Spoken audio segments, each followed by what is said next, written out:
మగ్గాల చప్పుళ్లతో కళకళలాడే నేతన్నల ఇళ్లల్లో ఇప్పుడు మూగ రోదనలు వినిపిస్తున్నాయి. రంగురంగుల పట్టు చీరలు నేసే ఆ మగ్గాలు పూట గడవక కన్నీళ్లు నేస్తున్నాయి. ధగధగా మెరిసే పట్టు చీరల్ని చూసి మురిసిపోయే ఆ కళ్ళు వంటగదిలో నిండుకుండా కుండల్ని చూసి కన్నీళ్లు పెడుతున్నాయి. రాట్నాలు ఉడికే చేతులు అన్నార్థుల సాయం కోసం ఆశగా ఎదురు చూస్తున్నాయి. మరి నేతన్నల దుఃఖానికి కారణం ఎవరు? ప్రభుత్వాలా లేక పథకాలా?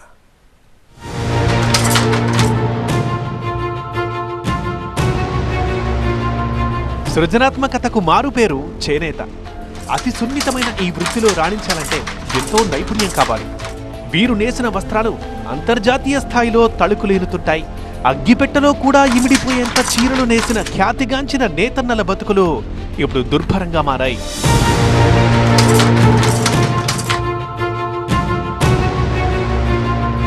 ఏ పార్టీ అధికారంలోకి వచ్చినా హామీలు ఇవ్వడమే తప్ప అమలుకి మాత్రం. వంశీ గారు స్టేషనరీ షాప్ బిజినెస్ చేస్తూ లక్షల్లో సంపాదిస్తున్నారు.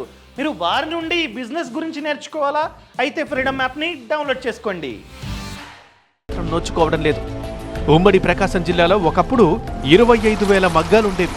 అందులోనూ ఒక్క చీరాల ప్రాంతంలోనే 22,000 మగ్గాలుండేవి. అంటే వ్యవసాయ రంగం తర్వాత చేనేత రంగంపైనే ఎక్కువ మంది ఆధారపడేవారు. చీరాలలో ఈపురుపాలెం నుంచి పందిళ్లపల్లి వరకు సుమారుగా 1,00,000 మంది ప్రజలు ఈ వృత్తిని నమ్ముకుని జీవనం సాగించేవారు.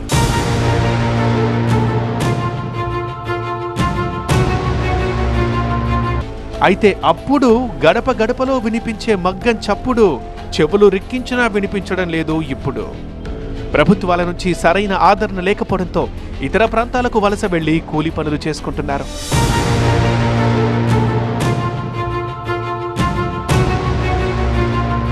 రోజు మొత్తం నేత నేస్తే వచ్చే ఆదాయం అంతంత మాత్రమే. చాలీ చాలని కూలీలతో కొట్టుమిట్టాడుతున్న నేతన్నపై కేంద్ర ప్రభుత్వం జీఎస్టీ బండ మోపింది.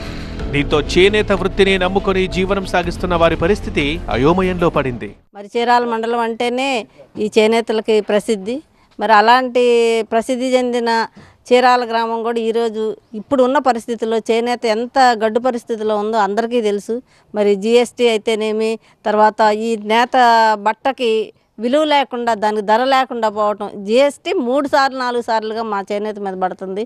ఆ రేటు ఎక్కువ వలన ఎవరు కొనటానికి కానీ దాన్ని తయారు చేయడానికి కూడా ముందుకు రాలేని పరిస్థితి, కూలీలు కూడా చాలని పరిస్థితి. మగ్గంపై నేత నేసే ముందు పడుగు కార్మికులు చేసే పనికి ఎలాంటి గుర్తింపు లేకుండా పోతోంది. మగ్గం నేసే కార్మికులకు ప్రభుత్వాలు అమలు చేస్తున్న పథకాలు పడుగు కార్మికులకు లభించడం లేదని వారు చెబుతున్నారు. చేనేతపై మమకారం చంపుకోలేని వాళ్ళు ఇంకా మగ్గాలనే నమ్ముకొని అర్ధాకలితో జీవిస్తున్నారు. ఈ పొడుగులు చేస్తే మగ్గం అచ్చు మీద వేసి మగ్గం మీద అచ్చు అతికి మొలగట్టి మగ్గం మీద వేస్తారు. పొడుగు చేయిందే నేత నేయరు.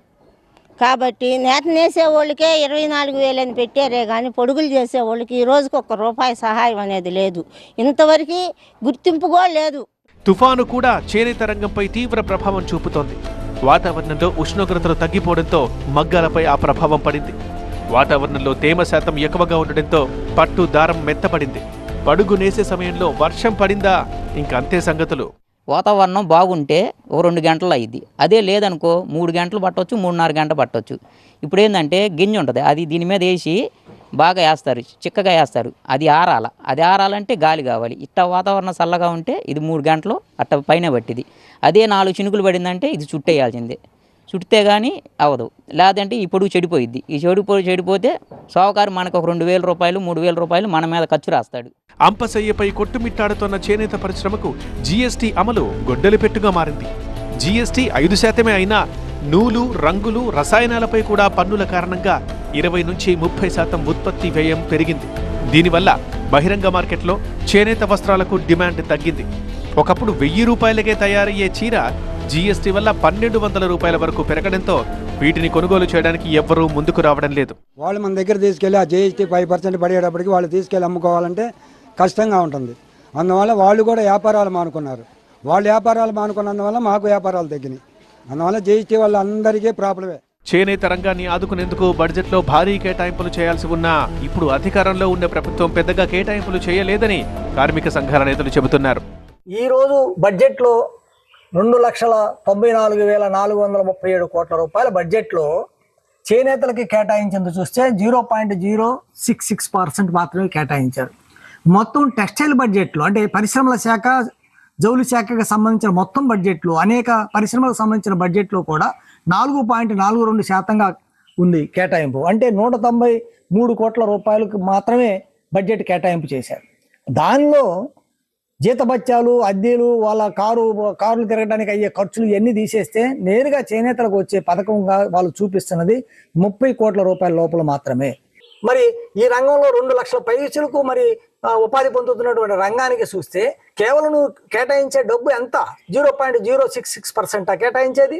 మరి ఈ 2 లక్షల మంది జీవితాలు ఏమైపోవాలి? ఒకప్పుడు మగ్గాల చప్పుళ్లతో స్వాగతం పలికిన చేనేత లోగిళ్లలో ఇప్పుడు నిశ్శబ్దం రాజ్యమేలుతోంది. ఇదే పరిస్థితి కొనసాగితే తమ వృత్తి వారసత్వాన్ని తమ బిడ్డలకు ఇవ్వలేమని చేనేత కార్మికులు చెబుతున్నారు. పాలకుల నిర్లక్ష్యంతో ఈ పరిశ్రమే కనుమరుగయ్యే దుస్థితి ఎదురైంది. మొత్తంగా ఇది చేనేత రంగంపై ఆధారపడి బతుకు వెళ్లదీస్తోన్న నేతన్నల దుస్థితి.